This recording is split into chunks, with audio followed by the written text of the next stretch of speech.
皆様、本日も一日お疲れ様でした。神楽坂 CSU チャンネル朗読者の神楽坂凛と申します。本日も皆様に良い眠りが訪れますように心を込めて朗読させていただきます。本日の朗読作品は見ての電池とひと静かな夢、貝殻に眠る約束、夜明けの雫と遠い船の3作品をゆったりと朗読させていただきます。皆様におかれましては、目を閉じ、リラックスして静かな朗読の世界に耳を傾けてください。これからも皆様にたくさんの癒しをお届けできますように、お休み前にチャンネル登録を忘れずにお願いいたします。明日も皆様にとって素敵な一日となりますように、おやすみなさいませ。見ての電池とひとしずくの夢。海と山に囲まれた小さな町では、朝から穏やかな潮風が吹き抜けていました。波は寄せては返し、砂の上に柔らかな模様を描いています。そんな町の片隅にある海辺のベンチに、凛は静かに腰を下ろしました。凛の手には古びた手帳が握られています。店での出来事、ポーション作りのこと、出会った人たちのこと、小さな手を走らせながら、凛は静かに今日という日を綴っていました。電池の隣には小さなバスケットが置かれています。バスケットの中には作りたてのひとしずくの夢のポーションがそっと収められていました。淡い青色に輝く小瓶は傘の光を受けてほのかにきらめいています。凛は手を止め顔を上げました。目の前にはどこまでも広がる青い海。水平線の向こうではまだ誰も知らない新しい風景が待っているような気がしました。その時、遠くから足音が近づいてきます。ふと振り返ると、青年が一人波打ち際を歩いていました。旅人らしい大きな荷物を背負い、くたびれた靴で砂を踏みしめながらこちらへ向かってきています。彼は凛の前で立ち止まりました。すみません、ここ座ってもいいですか。声は少しかすれ、けれどどこか優しさを宿しています。凛はそっと微笑み、隣の空いた場所を手で示しました。青年は礼を言い、重そうな荷物をそっと脇に置いて、凛の隣に腰を下ろします。しばらく二人の間には波の音だけが優しく流れていました。けれどその沈黙は重たくも苦しくもありません。まるで潮風が二人をそっとつないでくれるかのように自然な静けさでした。俺と待っています。しばらくして青年はそう名乗りました。凛はこりと微笑み名乗り返します。私は凛、ここから少し離れた場所でポーション屋を営んでいます。とも目を瞬かせました。ポーション、いえ、飲んだり香香りに包まれたりすることで心にそっと触れる、そんなものを作っています。トーマは小さくうなずきました。その方にはほんのかすかな影がさしているように見えます。そして銀の言葉に耳を傾けながらゆっくりとうつむいていきました。銀は無理に何かを尋ねようとはしません。ただ静かに手帳を閉じ、潮の香りを含んだ空気を胸いっぱいに吸い込みます。トーマもまたしばらくの間じっと波を眺めていました。やがてぽつりと口を開きます。俺、旅をしてるんです。何か見つけられると思って。潮風が彼の髪を軽く揺らしました。でもどこへ行っても何をしてもこれだっていうものが見つからなくて、いつの間にか何をしたかったのかもわからなくなってしまいました。声は小さく波音にかき消されそうな声です。けれど銀にははっきりと届いていました。それで戻る場所も行く場所もないままただ歩いてたらこの海にたどり着いたんです。トーマは波打ち際を見つめながら静かに話します。その横顔には深い疲れとかすかな寂しさがにじんでいました。リンはそっとバスケットの中から小瓶を取り出します。それは淡い青色に輝くひとしずくの夢のポーションでした。これをあなたに。トーマは驚いたように顔を上げました。これを俺に。リンは小さくうなずきました。これは心の奥にあるまだ目を覚ましていない夢にそっと触れるポーションなのです。トーマは小瓶を両手で受け取りました。手のひらの上でポーションは存在感を放つようにかすかにきらめいています。そのポーションを見つめながらトーマは困ったように言いました。俺にはもう夢なんて持ってないんです。リンは静かに微笑みました。本当にそうでしょうか。トーマは戸惑いながらポーションを見つめました。リンはそっとベンチから立ち上がります。それでは行きましょうか。どこへですか。すぐそこの海のそばへです。この海にあなたの心を移してみましょう。リンは潮風になびくケープを軽く揺らしながらベンチを後にしました。トーマも迷いながらも立ち上がり、リンの後を追ってきます。二人は砂浜へとゆっくりと歩いていきました。足元では波が優しく寄せては返しています。海はどこまでも静かでした。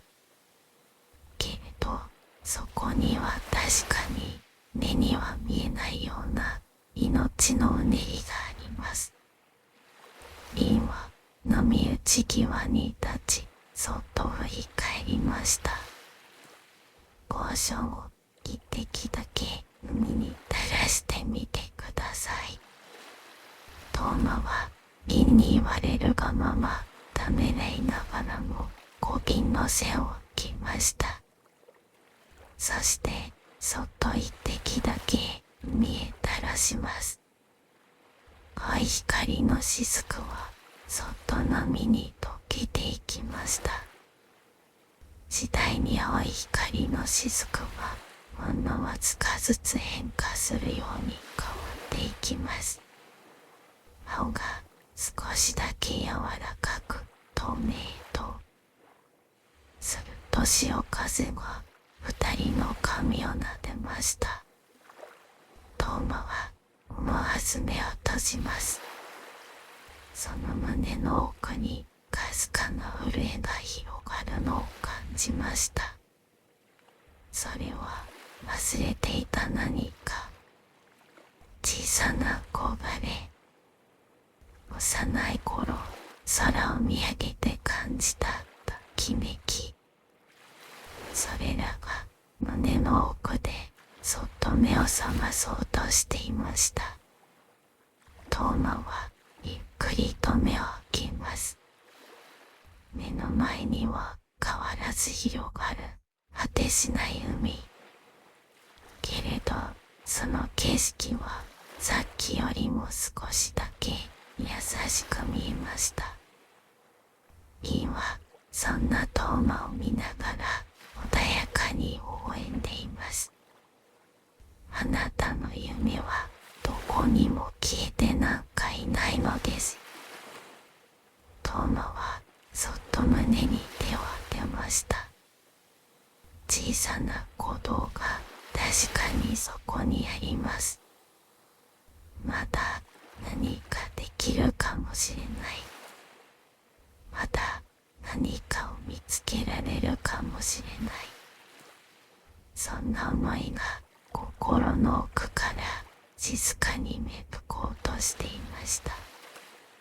潮風がそんな二人の間をそっと吹き抜けていきます。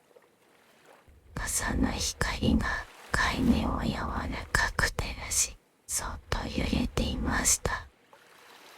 波は静かに寄せては返し、銀とトーマの足元を優しく洗っていきます。二人はしばらくその場に立ち尽くしていました。言葉を交わさなくても潮風がすべてを包み込んでくれるかのようです。トーマは目をつぶり、胸の奥に灯ったかすかな光を感じていました。まだ小さな頼りな明かり。けれどそれは確かに自分の中に生まれたものだと思いました。リンはそっと微笑み、トーマに声をかけます。歩いてみましょうか。その言葉にトーマはゆっくりとうなずきました。二人は並んで砂浜を歩き始めます。潮の香りを含んだ風が静かに二人の髪をなびかせました。寄せる波が彼らの足跡をなぞるように追っかけてきます。しばらく歩いた後、リンは足を止め振り返りました。夢というのは誰かに見せてもらうものではないのです。トーマはリンの言葉を待つように静かに耳を傾けました。自分の中からそっと芽吹いて育っていくもの。それはとても小さくて時には見えないほど儚い。けれど心の中ではちゃんと育っているのですよ。リンの声は潮騒に溶けるように優しく響きました。トーマは胸の奥でそっと手を握りしめます。自分にもまだ何かを育てる力があるかもしれない。そんな気持ちが心の中で静かに波紋のように広がっていきました。二人は再び歩き出します。その道の先には小さな岬がありました。そこには白い灯台が立ち、朝日を追って静かに海を見守っています。今その麓に腰を下ろし、バスケットからもう一つ小瓶を取り出しました。それはほんのりと金色に輝くポーションでした。これは新しい朝の雫。今そっと小瓶を見せるように掲げると、その説明をします。これは昨日までの自分を優しく見送るためのもの。そして新しい自分にそっと手を差し伸べるためのもの。トーマは両手でその小瓶を受け取りました。金色の光が彼の指先を温かく包みました。いいんでしょうか、俺なんかがこんなものを受け取って。トーマは戸惑いながら言いました。けれどリンはそっと首を横に振ります。トーマさん。静かにけれど確かな声でリンはその名を呼びました。誰だって何度でも始めていいのです。その言葉は潮風よりも優しく、確かにトーマの心の深いところへと届きます。トーマは小瓶の線を開け、そっと一滴手のひらに落としました。その瞬間、潮風が終わりと優しく吹きます。オーションの雫は光の粒となって彼の胸の中へと溶けていきました。忘れかけていたささやかな願い。幼い頃、空をかける鳥を見て憧れたち。誰かの笑顔を思いたかった遠い日の記憶。それらがトーマの中で静かに目を覚ましました。トーマはゆっくりと目を開け、深く息を吸い込みます。潮の香り、朝の光、すべてが新しく胸に満ちていきました。ありがとう、リンさん。トーマは静かにけれど確かな声で言いました。リンは微笑みながらそっとうなずきます。二人は灯台のふもとに座り、しばらく海を眺めていました。水平線の向こうでは新しい一日が始まろうとしています。トーマはかすかに笑みを浮かべました。俺、もう一度旅に出ます。リンは目を細めながら彼を見つめました。今度は探す旅じゃなくて、歩くことで自分の中に芽生えるものを大切にしながら。トーマは言葉を選びながら続けました。夢は誰かが教えてくれるものじゃない。自分の中でそっと育てていくものだってリンさんに教えてもらったから。リンはゆっくりと立ち上がりました。いってらっしゃい。その言葉は潮風に乗って優しく響きました。トーマは荷物を背負い立ち上がります。もう彼の背筋はしっかりと伸びていました。そして瞳には確かな光が通っています。またきっと会いましょう。トーマはそう言い笑いました。リンもまた静かに微笑みます。トーマは波打ち際をゆっくりと歩き出しました。一歩また一歩と新しい朝の光の中へ彼は進んでいきます。インはしばらくその背中を見送っていました。潮風警棒を揺らし、灯台のふもとにいる彼女の髪をそっと撫でます。やがてリンはバスケットから取り出した手帳を開きました。柔らかな光の中、夜という日をそっと記していきます。海辺のベンチで夢を見失いかけた旅人と出会いました。小さなひとしずくが彼の胸に新しい目を宿し、潮風の向こうにまた一つ旅立ちの光が生まれました。そう記してからページの隅に小さな星型のスタンプをそっと押しました。これは夢を見失ったと思っても心の奥ではちゃんと育っているという証。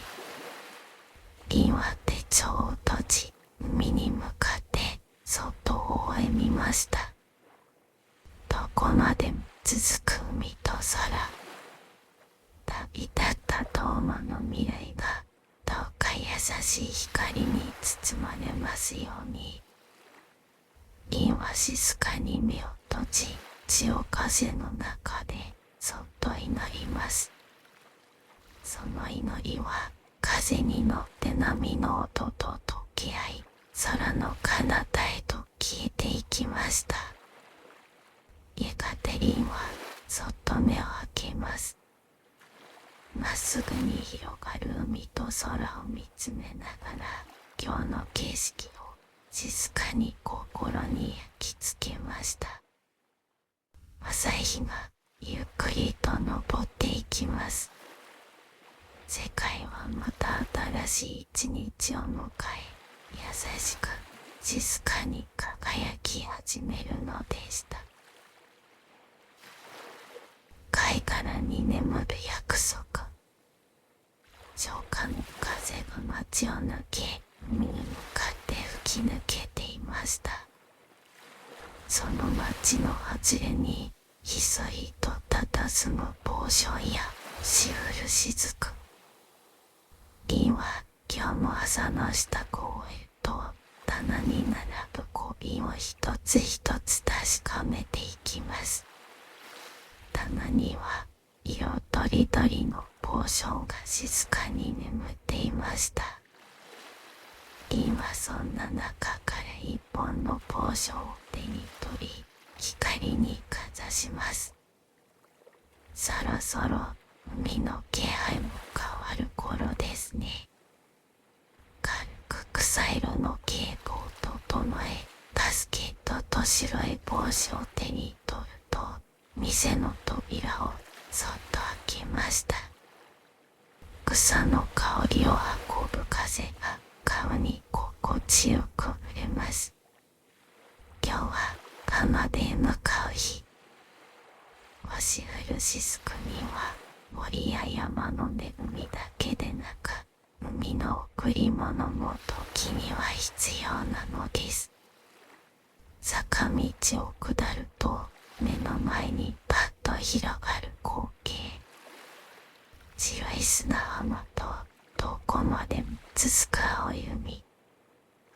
波が静かに打ち寄せ、潮の香りが胸いっぱいに広がります。リンは深く息を吸い、帽子を押さえながら砂浜へと降りていきました。すると小さな影が波打ち際にすこまるように座っていることに気づきます。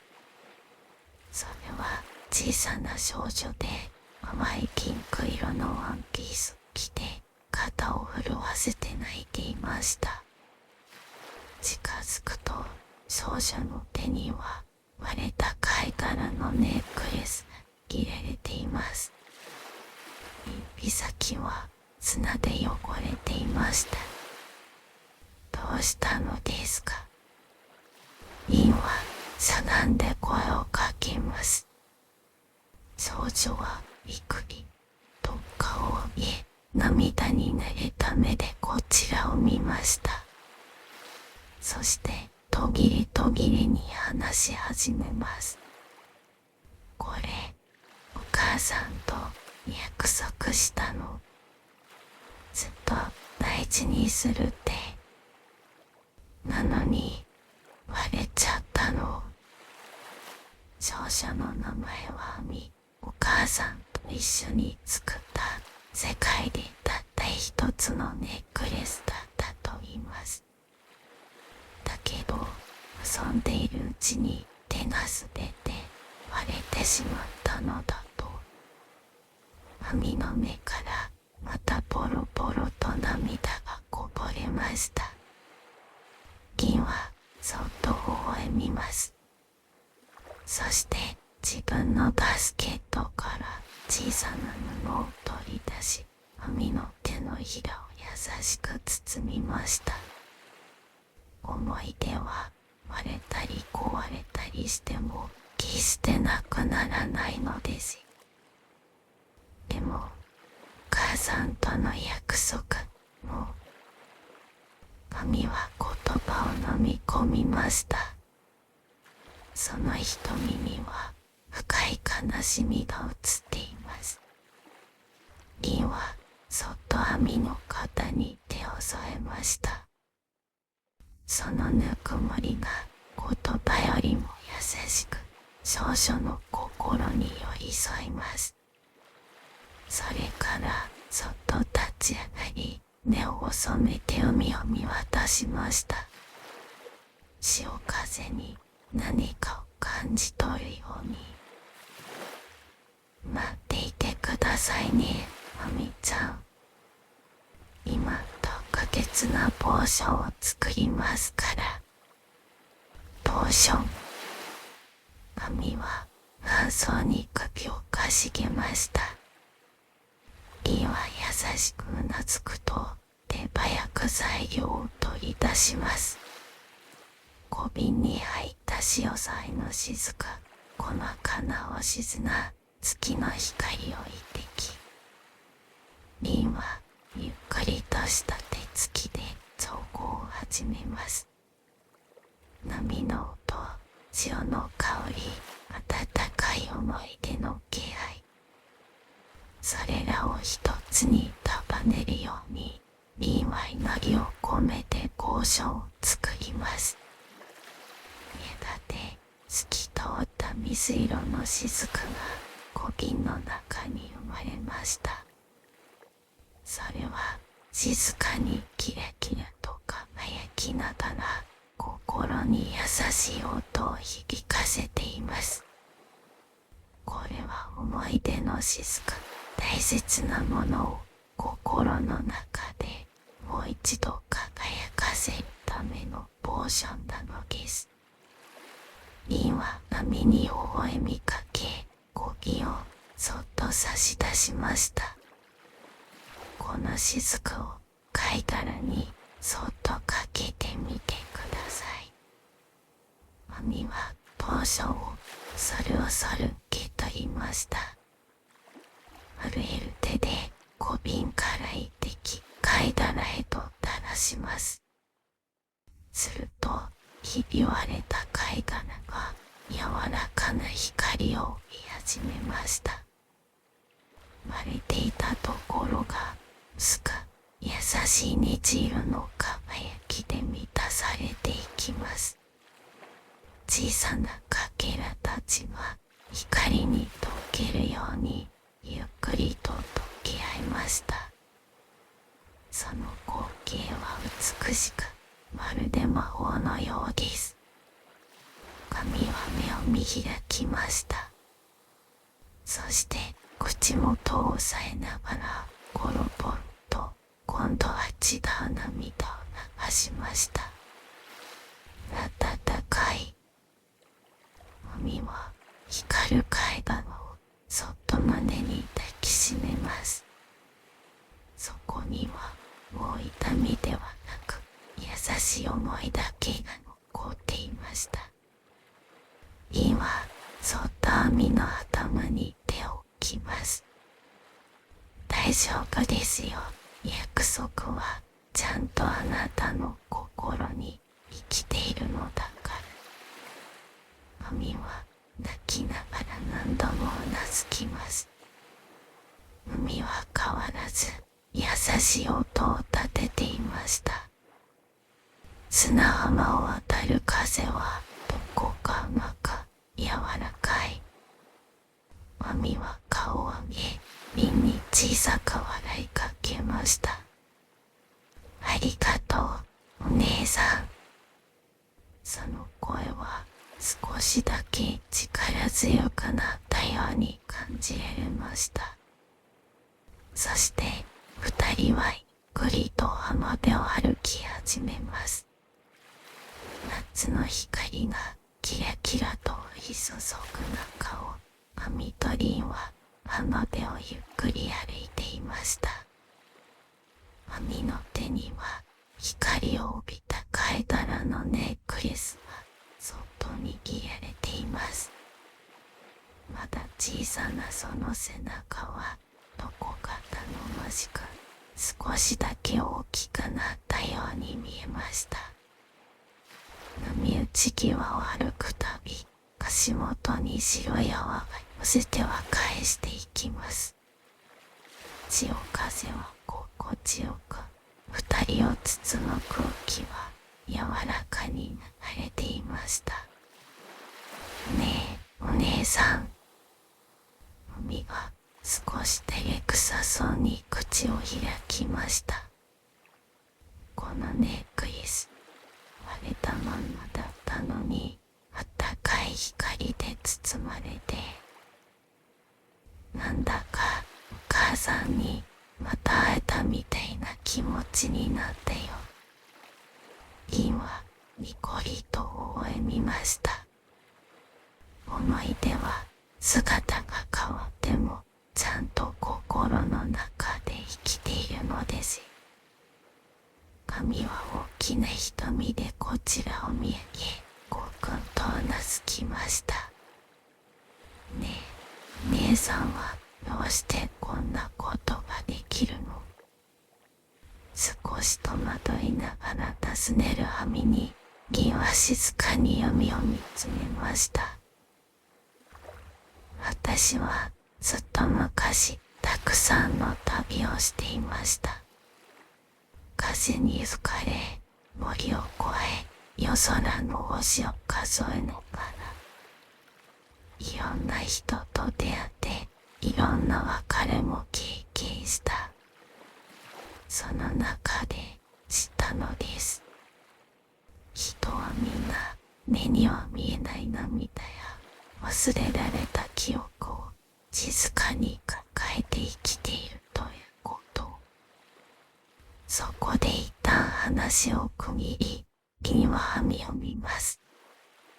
網は考えるように地面を見ていました。その姿に銀は微笑みを浮かべます。だから私はその小さな心の音にそっと寄り添う方を学びました。私はただ心の音にそっと寄り添っているだけ。それは魔法なんかじゃなく、ただ忘れられてしまった大事なものを思い出そう手伝いをしているだけなのです。銀は潮風に吹かれながらそっと言葉を紡ぎました。網はしばらく黙って考え込んでいましたが、やがてふっと顔を上げました。私、お姉さんみたいになりたいな。小さな声でしたが、その目には確かに光が通っていました。リンは胸の奥がじんわりと暖かくなるのを感じます。その気持ちを忘れなければきっとなれますよ。そう言うと、マミはにっこりと笑いました。その笑顔はさっきまで泣いていたとは思えないほど晴れやかです。浜辺には小さな貝殻がいくつも散らばっていました。光る砂粒の中に宝物のようにきらめく白い貝殻。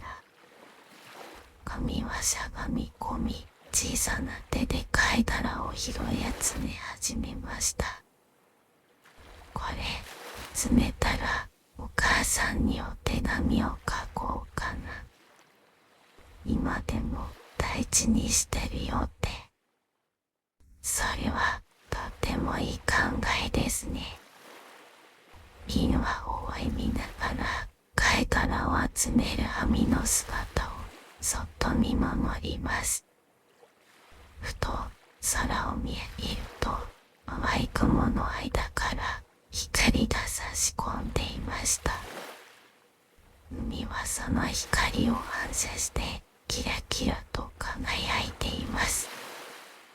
まるで星々が昼間の海に降りてきたようでした。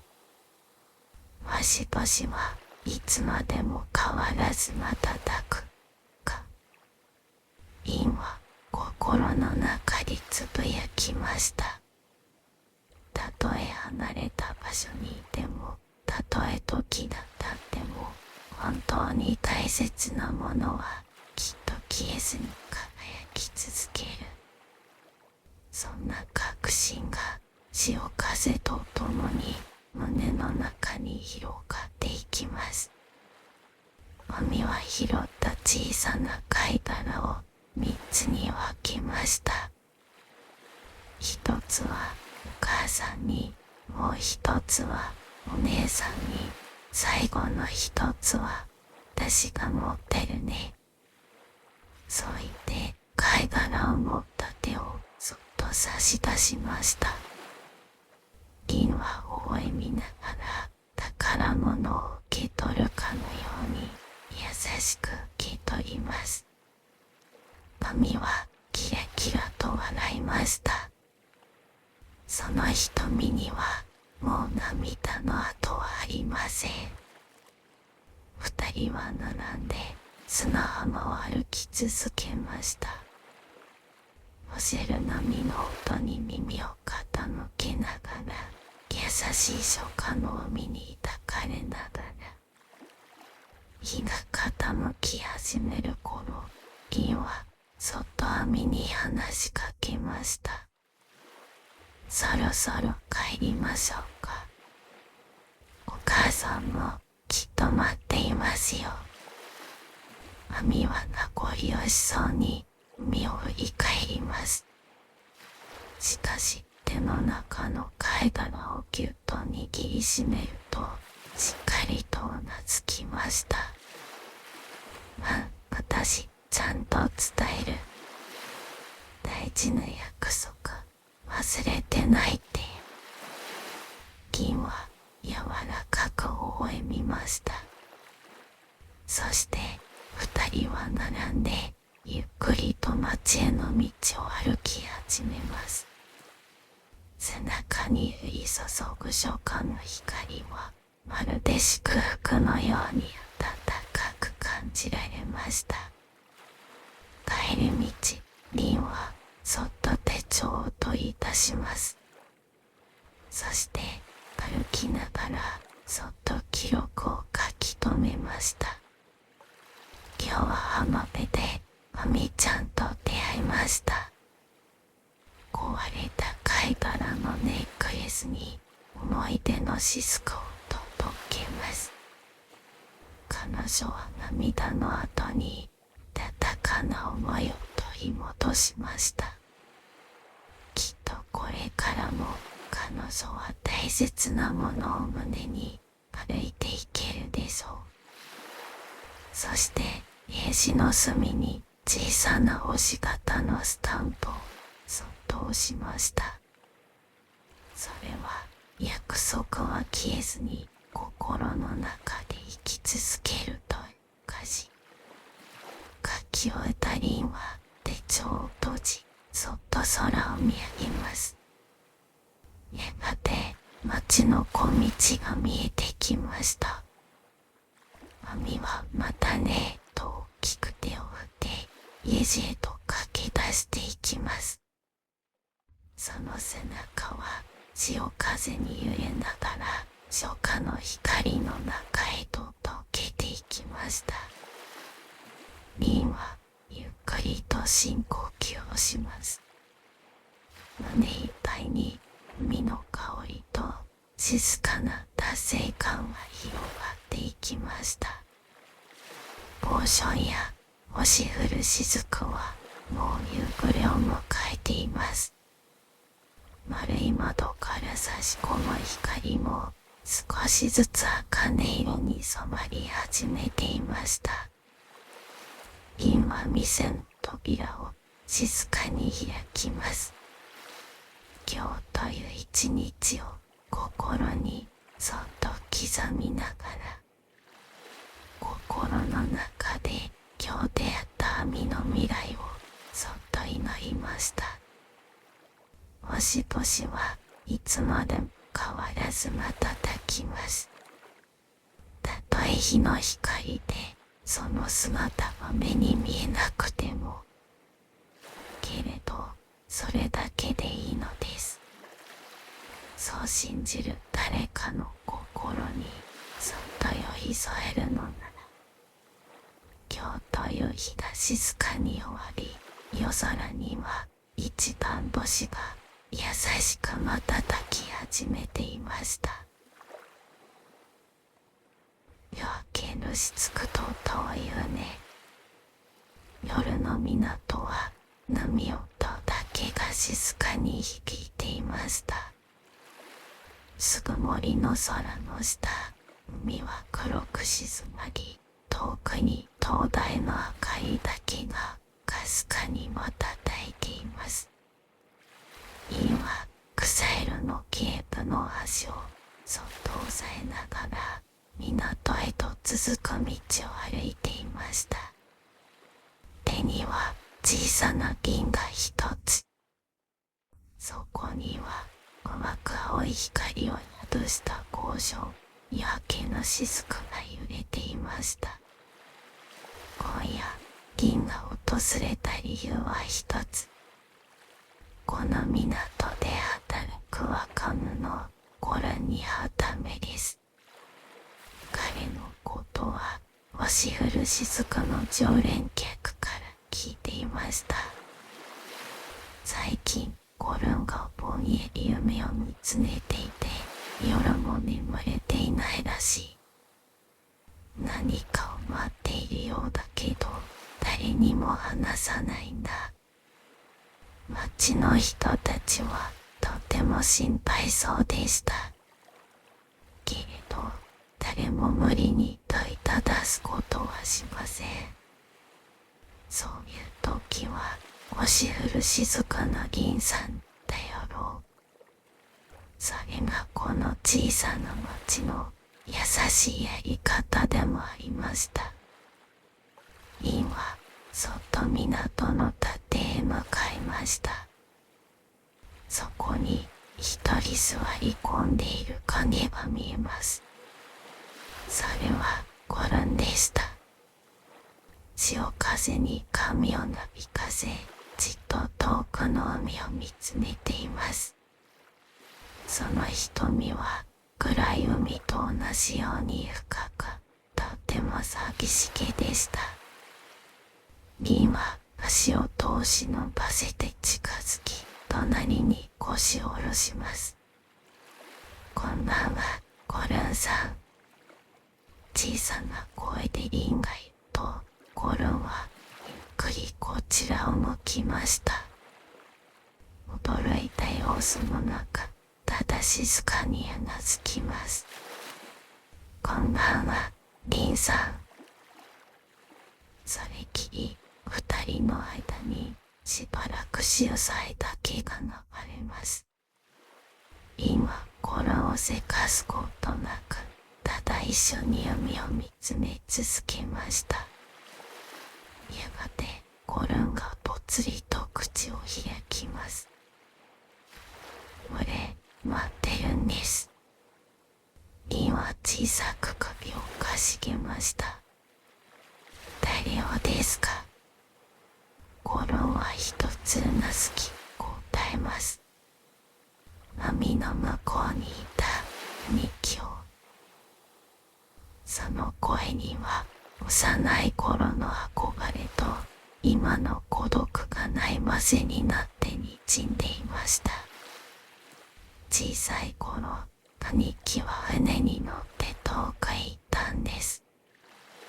大きな世界を見てくるって、そう言って。俺はいつか迎えに来てくれるって本気で信じてたんです。コルンは力なく笑います。その意味はどこか無理に明るさを作ろったもののように見えました。でも何年経っても帰ってこない手紙もない消息もわからない。それでも俺待ち続けてるんです。もしかしたらいつか目に帰ってくるんじゃないかって。インはコルンの横顔を見つめました。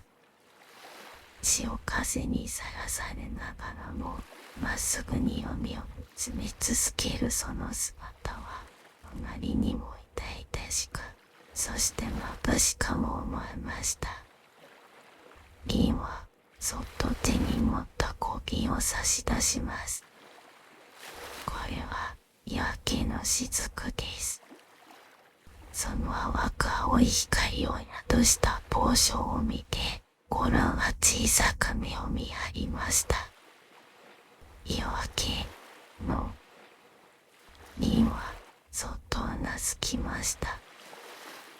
夜が一番深くなる頃に心がダメだと思ったその時、ふと夜明けが訪れることがある。夜明けはどんな時も約束されている。たとえ今は見えなくても必ず朝は来るのです。インは優しく微笑みながら小瓶をコルンの手に乗せました。瓶の中では淡い光がまるで鼓動するかのように明滅しています。コルンはそっと指で触れました。その瞬間、指先にじんわりとぬくもりが広がります。これを持って海辺を歩きましょうか。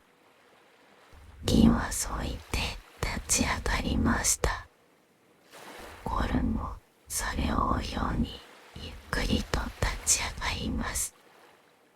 二人は並んで波打ち際を歩き始めました。夜の浜辺は潮の香りに満ちています。砂の上にはところどころに貝殻が転がり、海の音とともに星のない空が広がっていました。コルンは小瓶を胸元にそっとしまいました。それから少しだけ声を震わせながら話し始めます。子供の頃、兄貴はいつも俺を肩車してくれたんです。高いところから見た海は世界のすべてみたいに思えた。コルンは立ち止まり、海の向こうを見つめました。銀も立ち止まり、海を見つめます。銀は何も言わず、話の続きを待ちました。それがあったから、俺も港で働こうって思ったんです。毎日海を見て、身を摘んで、いつ所をここに残したかったから。銀は黙って聞きながらそっと潮風に耳を澄ませます。風はどこまでも優しく二人を包んでいました。やがて水平線の向こうにかすかな明るみがにじみ始めます。夜明けの気配が海の端をうっすらと染めていきました。リーさん、本当に夜明けは来るんですね。銀はそっと微笑みました。そうです、夜は必ず明ける。二人の間に潮騒だけが静かに流れます。どこか遠くでカモメが一声鳴きました。その声は夜明けを告げる鐘のように身に響き渡ります。コルンは胸の中で何かがそっとほどけていくのを感じました。ずっと握りしめてきた痛みや寂しさも潮風に溶けていくようです。リンはそっと胸の中で祈りました。どうかこの若者が朝の光を信じられますように。たとえ待ち人が帰らずとも自分自身の歩みをまた始められますようにと。星のない夜が静かに終わろうとしていました。空はゆっくりと白み始めています。そして夜明けの雫はコルンの胸の奥で静かに優しく光り続けていました。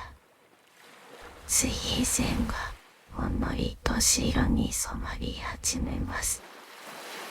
街の空気は夜の冷たさを少しずつ手放し、遠くの山神さえかすかな光のベールをまとい始めていました。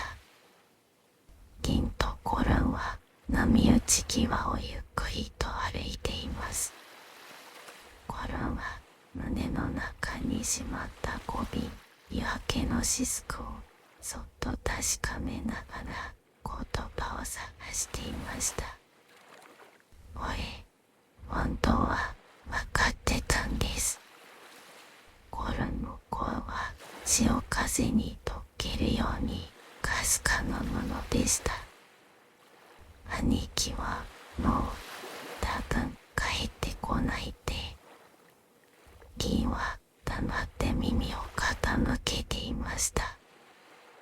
コルンの足元で寄せては返す波が静かに音を立てています。船乗りは危険と隣り合わせだってことを子供だった俺にも分かってました。でも認めたくなかった。待ち続けることで自分を支えてたんです。コルンは小さく肩を震わせます。けれどそれは泣くような震えではありません。むしろ何かを乗り越えようとする小さな決意のように見えました。リンはそっと歩みを止め、夜明けに染まる海を指さします。見てください、コルンさん。コルンも顔を上げました。そこには朝日の兆しを受けて海面がほのかにきらめく光景が広がっていました。静かな海がまばくしい色に輝きながら岸へ岸へと押し寄せています。夜明けの雫はただ光るだけじゃない。心の中の一番深い場所、誰にも触れられない痛みや祈りの泉にそっと降りていく。銀は潮風に髪を揺らしながらそっと言いました。そして小さな光を宿してまた上がってくる。その光はあなた自身が見つけたものなのです。ゴルンは胸の小瓶にそっと手を添えます。不思議なことに小瓶から広がるぬくもりはまるで心臓の鼓動と重なるように感じられました。兄貴を待つことは俺のすべてだったけれど、これからは。ゴルンはそっと目を閉じました。しばらくして彼は顔を上げます。夜明けの光を正面から受け止めるように。インはその姿を静かに見つめていました。俺、ここで海を見守りながら生きていきます。兄貴が見たかった景色を俺は見続けます。それが俺にできる兄貴への返事だと思うんです。その瞳にはもはや迷いはありませんでした。かすかに震えながらも確かな光を宿しています。ありがとうございます、銀さん。ゴルンは深く頭を下げました。銀はにこりと微笑みます。それは夜明けの海よりも柔らかく暖かい。二人は再び歩き出しました。足元の砂は傘の光を受けて優しく白く輝いていました。途中、ゴルンがふと足を止めます。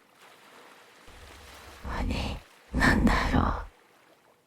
彼が指さした先には波打ち際に何かが打ち上げられていました。銀とゴルンはゆっくりと近づいていきます。それは年季の入った小さな木箱でした。潮に濡れ角は丸くなってはいましたが、まだしっかりと形を保っています。ゴルンはそっと木箱を拾い上げました。そして蓋を開けます。中には一枚の古びた手紙と古びた船の模型だけ。手紙は震える手書きの文字でこう綴られていました。ゴルンに、どんなに離れていても海の向こうから見守っている。いつかまた会える日を信じているよ。君の兄貴より。ゴルンは目を見開きました。そしてそっと姉の模型を手に取ります。それはかつて兄貴と子供のゴルンが二人で作った小さな木の船にそっくりでした。ゴルンは胸の奥から熱いものがこみ上げてきます。もう涙をこらえる必要はありませんでした。彼は胸の模型を胸に抱きしめながら涙を流します。兄貴。潮風がそっと二人を撫でていきました。まるで遠いどこかから届いた優しい手のように。銀はそっと手帳を開き、静かに手を走らせました。今朝、一人の若者が夜明けを迎えました。遠くへ行った誰かを今も心に宿しながら、その強い思いは長く生きる私には眩しく見えました。彼は新しい朝を歩んでいきます。その歩みを妨げるものなど何もないのだから。そしてページの隅に小さな星型のスタンプをそっと押しました。それは暗い夜でも必ず朝は訪れるという証。書き終えたリンはそっと手帳を閉じました。港の方からカモメたちの鳴き声が響きます。町が少しずつ目を覚まし始めたのでした。ゴロンは涙を拭き、しっかりと顔を上げます。俺、これからも頑張ります。リンは優しくうなずきます。その表情は慈愛に満ちていました。朝の光はあなたと共にあるのですから。二人は並んで朝焼けの中へと歩き出します。その背中を夜明けの潮風がそっと押してくれました。港には今日も新しい一日が静かに訪れています。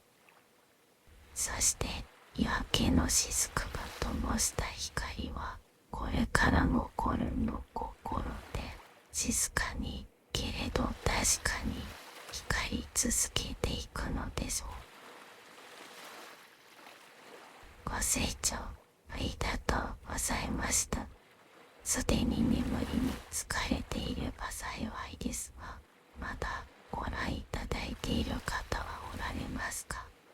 おられましたらチャンネル登録をしていただけると嬉しいです。これからも心地よい朗読をお届けいたします。どうぞ素敵な夜をおやすみなさいませ。